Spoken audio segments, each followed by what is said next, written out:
Ouais, bon, ça va. Allez, évacuation de la piste, il vous reste 30 secondes pour monter sur le talus, après on lâche les fauves. Ouais, moi je serais vous, je partirais tout de suite. Moi je me dépêcherai parce que... Alors il n'a même pas peur les mecs. Non, ils ont même pas peur. Alors je vais repasser le message des fois qu'il n'est pas entendu. Régis, Sport Garage, de toute l'équipe, félicitations pour le bébé à venir. Oui. Voilà, s'il n'a pas entendu ce coup-ci. Ouais. Allez, il reste 3 personnes, dont Serge Lubrano, voilà, qui pousse un petit peu pour sortir plus vite. Allez, ça va partir dans quelques instants. Alors attention à Didier Toral, qui est sur la deuxième ligne, en fait il est juste derrière Jean-Philippe Perrault. Et ça m'étonnerait pas qu'il se... C'est parti. Oh, le départ d'Andrea, superbe départ d'Andrea Dubourg. Il a jailli plus vite que Jean-Philippe Perrault, mais il va pas pouvoir profiter de ce départ. Et il va peut-être sortir deuxième, on va le voir sous l'arche Aquaman dans quelques instants. Jean-Philippe Perrault devant, Andrea Dubourg deuxième. Ensuite Toral et Dazeno. Aucun changement, mais Andrea Dubourg est tout de suite à l'attaque. Attention à Didier Toral qui est dans les roues d'Andrea Dubourg. Celui qui a le plus à perdre, c'est évidemment Andrea Dubourg, car il est coincé entre Dérault et Toral. C'est un peu le syndrome de la tranche de jambon entre deux tranches de pain. C'est pas toujours très confortable. Non, c'est vrai, mais là, il a tout fait pour lui, puisqu'il a pris un départ absolument somptueux, Andrea, mais ça n'a pas suffi. Il se méfiait à côté de lui, le poleman, et il a réussi à contenir cette première attaque. Et au premier tour, déjà, l'écart se creuse en faveur de Jean-Philippe Perrault. Ouais, avec, attention, une bagarre pour la 5e place. Anne-Sophie Lemonnier qui est dans un jour extraordinaire. Extraordinaire, Anne-Sophie Lemonnier. Et drapeau jaune. Alors, drapeau jaune, pourquoi? Je ne sais pas. Ça s'est passé derrière nous, mais on voit rien. Donc, c'est dans le virage, là, il doit y avoir une voiture quelque part par là. Voilà. Et c'est une DS3 qui est là. J'espère que c'est passé avec Olivier Pernot, j'arrive pas à voir. Si c'est Olivier Pernot qui est arrêté dans le centre du circuit. Oui, probablement. Oui, sans doute. Ou à moins que ce soit Barbieri. On ne sait pas. Enfin, on va voir ça tout à l'heure. Dérault toujours en tête devant Andrea Dubourg qui est à moins d'une seconde dans le 3e, 4e de Démo, 5e Anne-Sophie Lemonnier, 6e Daniel de Mousquier. On cherche le pilote sorti du lot et on va le trouver bientôt. Oui, on va le savoir dans quelques instants. Ouais, moins d'une seconde, mais il n'arrive pas à creuser un véritable écart, mais quand même il a pris... Non, c'est Barbieri. Olivier Pernot est encore en vie, je viens de le voir passer, donc c'est Laurent Barbieri qui est arrêté à l'intérieur du circuit, et toujours Jean-Philippe Perrault de plus en plus confortablement installé en tête. Oui, enfin bon... il y a une voiture derrière, je pense. Confortablement, mais si on peut dire. Il y a une seconde, quoi. La seconde réglementaire, tranquille, sans problème.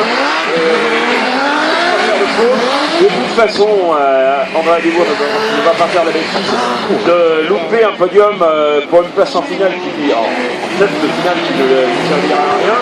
Donc, logiquement, il ne devrait pas y avoir d'émeute dans cette fin de finale. Une seconde, une d'écart entre Jean-Philippe Dérault, l'homme de tête, avec la Mini Le Pen, et Andrea Dubourg et la Clio 3 du DA Racing. Ensuite, on a toujours, attention à lui, Nicolas Landuscan, un petit peu plus loin, Lionel Dagiano, toujours menacé par Anne-Sophie. Il fait, comme tu le disais, une finale remarquable. Le extraordinaire.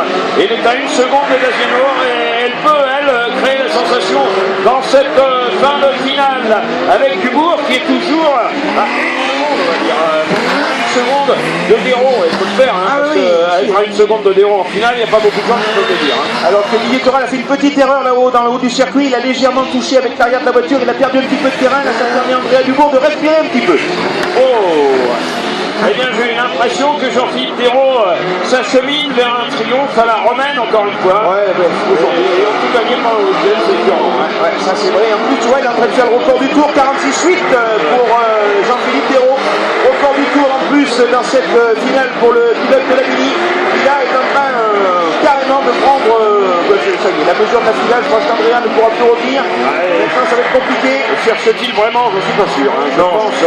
Il a tout rassuré. Complètement. Le podium à 2 heures de ses 20 ans. Quelle soirée pour lui. Quelle soirée magnifique. Et là, je sais pas comment ils font. Regarde, ça passe tout près. Moi, mais non, ça passe tout près. Non, ça passe. Ouais, ben voilà. Et c'est Didier Toral jusqu'au bout. Jusqu'au bout. Allez, dernier tour pour Jean-Philippe Perrault en tête de cette finale. Andrea Dubourg toujours collé à lui. Didier Toral un petit peu plus loin. Et derrière, attention, parce que il est sur la menace.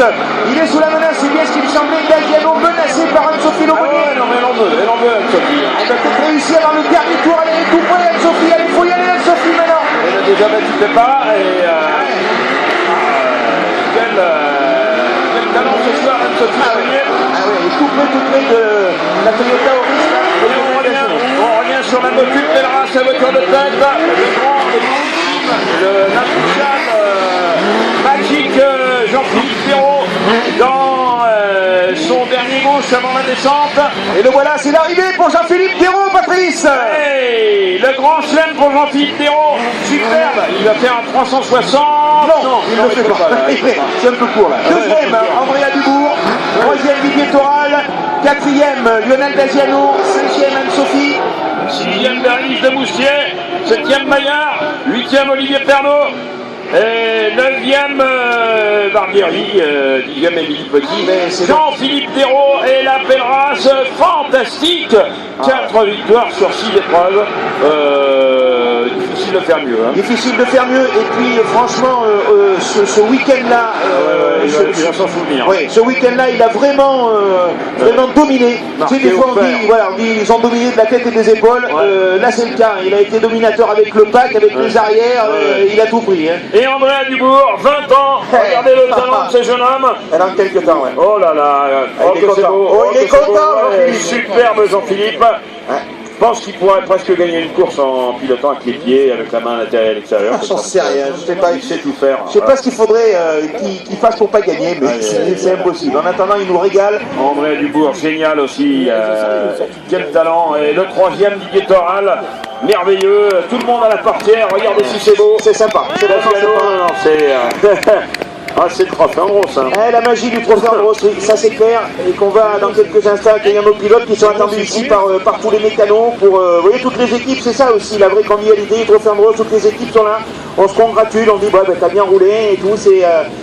C'est ce qu'on dit dans les journaux et c'est ce que vous pouvez constater en étant avec nous ce soir, cette année particulièrement, il faut le dire. Voilà, le grand vainqueur de cette épreuve ici à l'Alpe d'Huez, de ces 2 jours passés en votre compagnie. Je crois qu'on peut lui faire une ovation fabuleuse, monsieur Jean-Philippe Perrault. Ouais.